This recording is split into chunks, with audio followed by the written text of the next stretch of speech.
In this video, we show how to create a fictitious reference that's different from any of the standard references defined by the pop-up reference pins.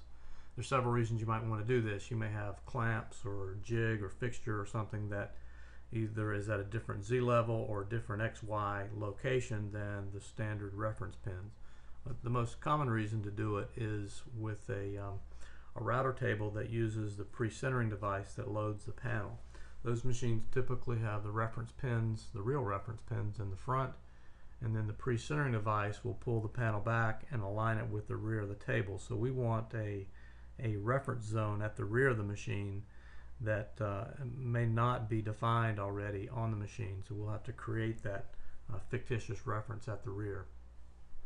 And the way that we do that is to go into Options and Fictitious Field Setting and create a new reference. There may be some lines here, so you'll want to add it before or after wherever you want it to be. In this case, it doesn't matter if we click add before or after because there's nothing there. So let's go in and create the Into field.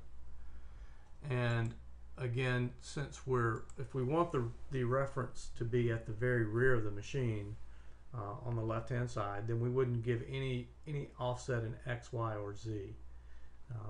We would just use 0 for all three numbers. But because the parameters that we have here already have a real reference at the back and the front, let's offset that so that the reference that we create is not doesn't coincide with the reference that's already there. I want you to be able to see it. So let's give it a 100 millimeter offset from the rear of the machine.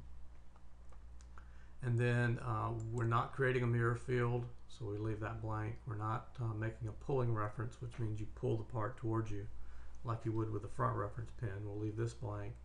And it's not a real reference, it's a fictitious reference.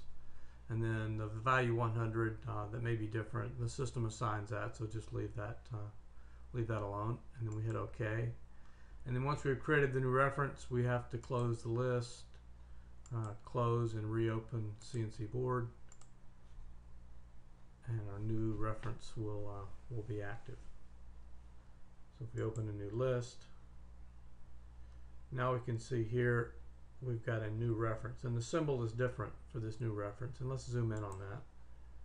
Instead of having a round reference pin, we just get a bracket that defines the X and the Y coordinate of the reference.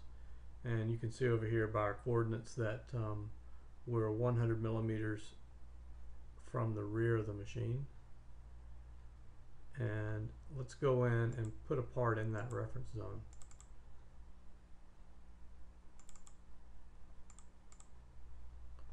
And let's choose the new area we defined, which is at the bottom of the list, Into.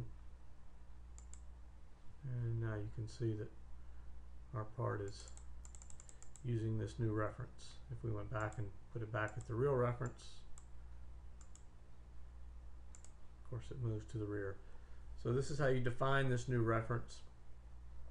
And there's another video that shows you how to make the default area come up with the new reference you've created if you want to do that. And if you're using the pre-centering device, then most of your panels are going to be loaded in this new reference zone.